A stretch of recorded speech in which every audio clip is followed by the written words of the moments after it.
Este es el canal de la libertad, el de la justicia y la paz de nuestro pueblo, la señal de las leyes y la transparencia, Ventana de la Verdad, por la Venezuela que todos queremos, Capitolio TV.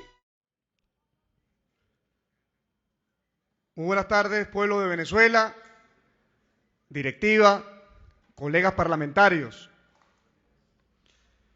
El día de hoy estamos tomando una decisión fundamental, una decisión que determinará el rumbo que tendrá nuestro país por los próximos años. A partir del 1 de abril inició una rebelión popular democrática, pacífica, masiva a nivel nacional, en la que todo un pueblo le dijo a Nicolás Maduro que no estaba dispuesto a vivir de rodillas frente a una dictadura que solamente se mantiene a punta de corrupción y de represión del pueblo. La dictadura arrinconada fue pasando de posición en posición. Primero, con una soberbia que nadie le creía, decía que aquí habría elecciones siquiera el año que viene. Luego, culipandeando, decía que él se moría por tener elecciones ya. La semana siguiente habló concretamente de que ya debían venir las regionales. Luego nos amenazó con 500.000 fusiles y con matarnos a todos, cosa que por cierto están haciendo. Ayer asesinaron a 6 jóvenes ya en el estado de Barinas. Y luego de que nos amenazó con fusiles, le dijo al mundo que quería un diálogo.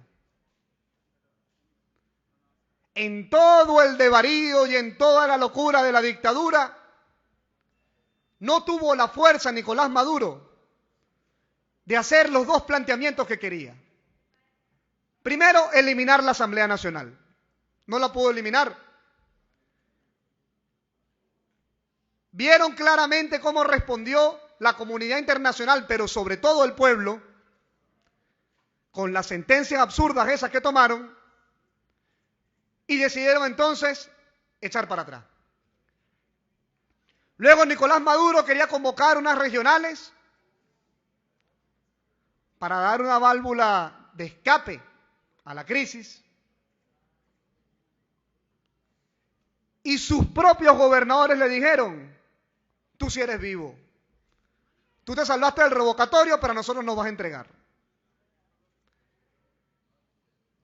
El dictador en su laberinto no se le ocurrió otra cosa entonces que construir una especie de arca de Noé para los suyos y tratar de montar un parapeto disfrazado de constituyente en el que se lavara la cara a nivel internacional, en el que nos dejara a nosotros como los que no queremos elecciones y ellos sí, y en el que aglutinara a su base. A nivel internacional, obvio que no le sirvió. Nadie le compró ese cuento. Todo el mundo sabe que ese fraude que Nicolás Maduro llama constituyente, que no es tal, no es otra cosa que un intento absurdo de imponer a la fuerza en Venezuela una constitución cubana. Eso es lo que quiere Nicolás Maduro con esta constituyente. Su segundo objetivo, que era aglutinar a su base, le funcionó peor. Le generaron más divisiones. La fiscal general, el magistrado Danilo Mojica, Rodríguez Torres, Eustoquio Contreras y hasta Maripili Hernández, quien dijo no estar opuesta a la constituyente, pero sí considerar inaudito que se pretenda aprobar una constitución sin que la gente decida, dejaron claro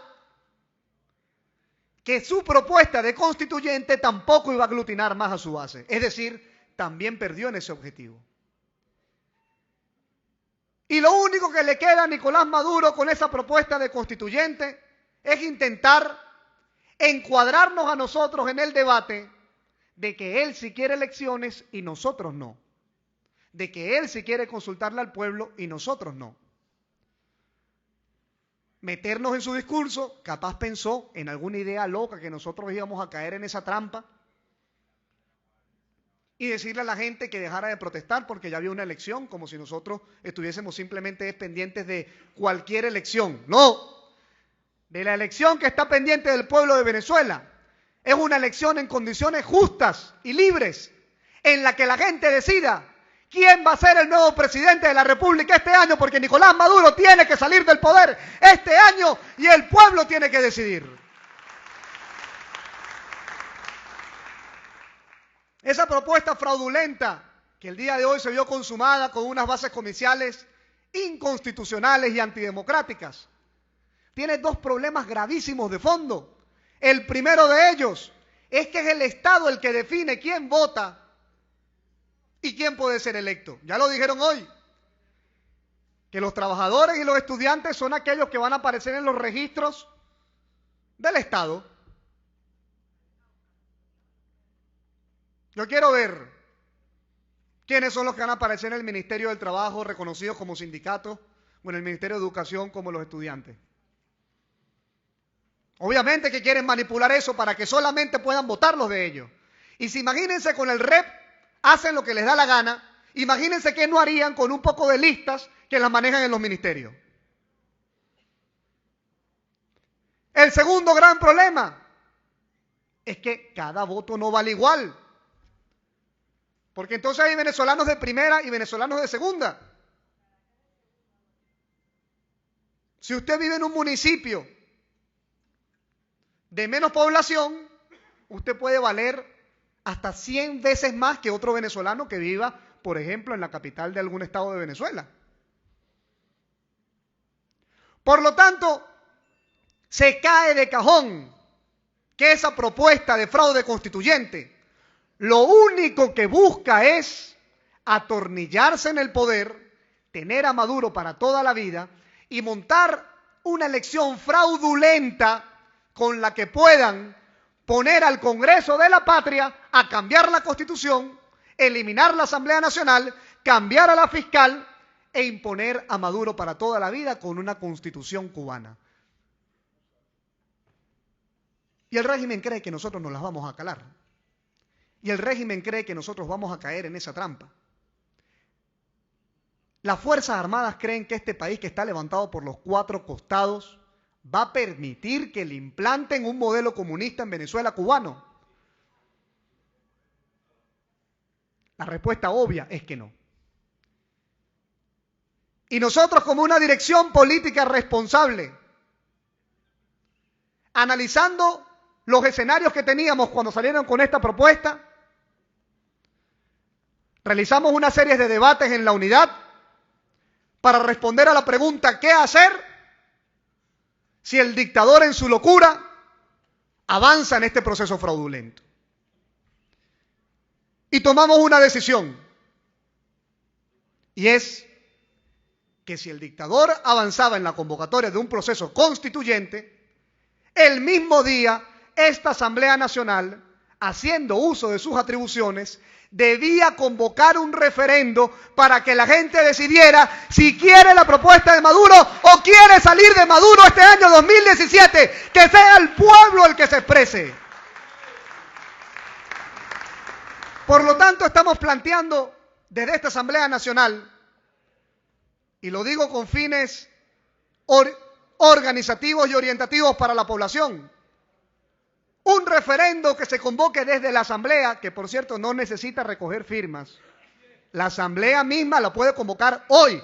Hoy lo vamos a aprobar para convocarlo hoy. Y que también se los adelanto de una vez, no va a depender del CNE, porque no vamos a estar dependiendo de esas personas que son cómplices de la dictadura para realizarlo.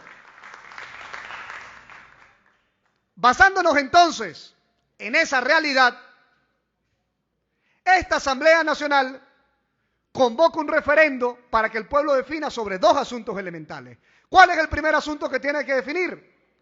Lo que debería entonces estar consultando el CNE y Nicolás Maduro. Primero, si están de acuerdo o no con la convocatoria de una Asamblea Nacional Constituyente con esas determinadas bases comiciales. Pero no solamente eso. esta asamblea no solamente está planteando la convocatoria de un referendo para decirle no a la propuesta de Maduro. Esta asamblea está planteando también un referendo para que la gente decida si está de acuerdo con que Nicolás Maduro salga de la presidencia en el año 2017 y se convoque un proceso de elecciones generales en el que el pueblo decida quién debe mandar en Venezuela.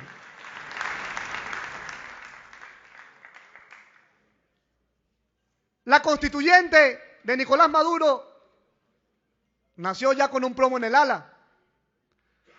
Fiscal General de la República, el rector Luis Emilio Rondón, el magistrado Danilo Mojica, la comunidad internacional, todo lo que ya sabemos que se han opuesto a ella. Y el hervidero que tienen adentro, por cierto. Pero si bien tiene un plomo en el ala, esta asamblea convoca para que le demos la estocada final. Y la estocada final a esa constituyente es la que le va a dar el pueblo, saliendo mayoritariamente a expresarse y decir que no le da la gana una dictadura igualita a la cubana. Pero nosotros, que hemos dicho que estamos en dictadura, no estamos planteando y no podemos plantearnos que esto es un proceso institucional en un país en el que sabemos que no hay instituciones. Por lo tanto, el llamado acá no es a asumir la convocatoria de este referendo como si fuese un referendo en cualquier país democrático, sino como la expresión de la desobediencia civil de un pueblo que mayoritariamente dice que no se la va a calar, que se expresa y que está dispuesto a organizarse y a ejecutar la defensa de su decisión, de su voluntad, de su mayoría. Toda resistencia no violenta, toda rebelión popular pacífica, cada una de sus acciones debe buscar tres objetivos: demostrar que eres mayoría y sumar gente, levantar conciencias y, en tercero, demostrar a quienes sostienen al dictador que no habrá tranquilidad en Venezuela, es decir, que no nos van a poder gobernar, es decir, generar ingobernabilidad frente a la dictadura y la pretensión de ponerle una pata en el cuello al pueblo. Este referendo busca entonces, en primer lugar, demostrar que somos una mayoría. Plantear un proceso en el que quede claramente cuántos son los venezolanos que rechazan esa propuesta de Maduro y cuántos son los venezolanos que respaldan la propuesta de la Asamblea Nacional de que este año el pueblo de Venezuela tenga un nuevo presidente. En segundo lugar, levantar conciencias. La gran pregunta que le haremos a las Fuerzas Armadas, a los magistrados y a la rectora del CNE es qué van a hacer cuando vean a millones de venezolanos diciendo que no. ¿Le van a pasar por encima? Échenle pichón. Lo cual me lleva al tercer objetivo. Este referendo que estamos planteando para el pueblo, además de permitirnos organizarnos y expresar la mayoría, además de permitirnos aglutinar y sumar la mayor cantidad de venezolanos en contra de la dictadura de Maduro, también nos debe permitir organizarnos y prepararnos para que cuando la dictadura desconozca la voluntad del pueblo expresada en ese referendo, se active de manera definitiva, irreversible y determinante la activación del artículo 350 de nuestra Constitución y nuestro pueblo tome las calles de Venezuela indefinidamente hasta que aquí se haga respetar la voluntad del pueblo venezolano. Muchas personas me preguntan y nos han preguntado, ¿cuándo van a convocar la calle indefinida, el paro indefinido, la calle sin retorno, lo que sea? Y nosotros les decimos, pues precisamente este es el activador. Si el régimen desconoce la voluntad del pueblo, desconoce el derecho del pueblo de decir que no, pues entonces este proceso político nos habrá permitido tener la organización, legitimidad y convicción para convocar al pueblo de Venezuela a las calles de manera indefinida y permanente hasta que haya una solución en nuestro país y la gente regrese a sus casas solamente cuando tengamos un nuevo gobierno y un nuevo presidente. Pueblo de Venezuela, el día de hoy les planteamos entonces que esta Asamblea Nacional los convoca a realizar este referendo para decidir sobre el futuro de nuestro país y a prepararnos para defenderlo en las calles, para desde ahorita seguir la movilización, pero sobre todo asumir la convocatoria o la negativa de la convocatoria de este proceso como el llamado definitivo de un pueblo que dice: ahora me voy a las calles y no regreso hasta que vuelva la libertad a Venezuela. Fuerza y fe Venezuela, estamos avanzando en esta ruta, lo vamos a lograr. ¡Que viva Venezuela! Y el día de mañana todo el país a movilizarse, el Consejo Nacional Electoral a tomar las calles en resistencia pacífica y dejarle claro a la dictadura que no van a poder oprimir a un pueblo, que no nos van a imponer una constituyente comunista y que este pueblo tomó una decisión irreversible de conquistar la libertad en las calles y con su Asamblea Nacional. ¡Viva Venezuela! ¡Lo vamos a lograr! ¡Fuerza y fe! Este es el canal de la libertad, el de la justicia y la paz de nuestro pueblo, la señal de las leyes y la transparencia, Ventana de la Verdad, por la Venezuela que todos queremos, Capitolio TV.